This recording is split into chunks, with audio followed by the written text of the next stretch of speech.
Welcome to WEFM's 3 p.m. News. I'm your presenter, Jessica Klein. First on the local scene.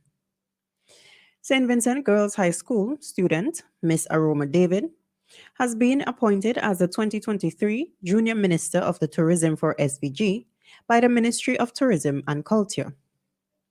Miss Aroma won this year's Local Tourism Youth Congress on Monday, July 31st, 2023, when she competed against Mr. Roman Rodriguez of the North Union Secondary School. The Junior Minister of Tourism will represent St. Vincent and the Grenadines in the Turks and Caicos Islands Regional Tourism Youth Congress in October 2023. The Caribbean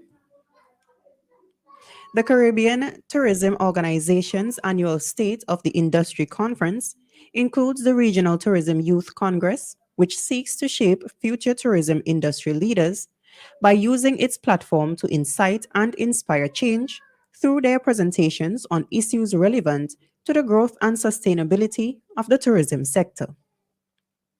The first Regional Tourism Youth Congress was held in Barbados by the Caribbean Tourism Organization CTO in the year 2000. According to the CTO, the Congress was designed to raise awareness among the region's young people about the tourist industry and its importance.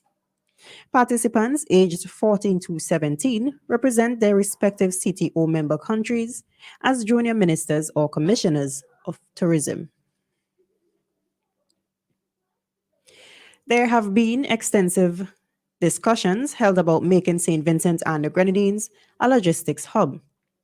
This was disclosed by the president of the Afrexim Bank, Professor Benedict Orama, during a press briefing held over the weekend. Professor Orama made specific mention of projects such as the Port Modernization Project, as well as the expansion of the nation's cruise ship capacity. We hear more from the Afrexim Bank's president. Today we visited here and began to now discuss concretely how our Flexing Bank can support the economy of St. Vincent and the Grenadines.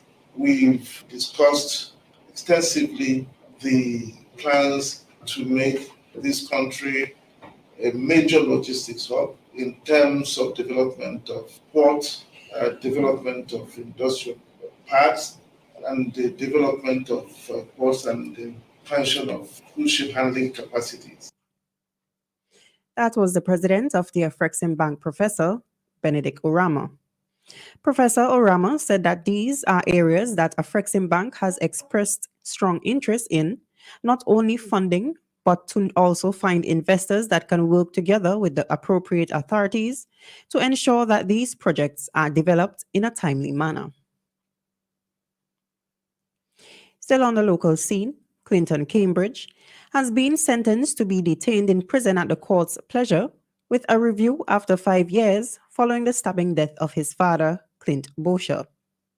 The 26-year-old Montrose resident, who has a history of mental illness and criminal convictions for gun and drug possession, pleaded guilty to manslaughter in relation to the death of his father on July 14, 2019, at his home in Mala Village, Sion Hill. Justice Ricky Burnett handed down the sentence from the No. 2 High Court on Friday, August 4th, 4 years after Cambridge was initially charged. On the regional scene, the UN Children's Fund, UNICEF, on Monday has said persistent violence in Haiti remains a significant concern for safety and welfare of its most valuable citizens, especially women and children. Highlighting reports of an alarming spike in kidnapping and other crimes, UNICEF stated that nearly 300 confirmed cases were reported in the first 6 months of 2023, almost matching the total number documented over 2022 and close to 3 times the number in 2021. In a news release, UNICEF's Regional Director for Latin America and the Caribbean, Gary Connell, said the stories we are hearing from UNICEF staff and partners on the ground are shocking and unacceptable. The growing trend in kidnappings and abductions is extremely worrisome, threatening both the people of Haiti and the people who came to help. In most instances, children and women are forcefully taken by armed groups and used for financial or tactical gains. Still on the regional scene, in hopes of increasing the production of rice in Guyana, the country's agricultural ministry is seeking to procure portable rice mills for farmers. Guyana's Minister of Agriculture, Zulfka Mustafa, stated that the mills will assist farmers in Region 9 and Region 8 to process their paddy.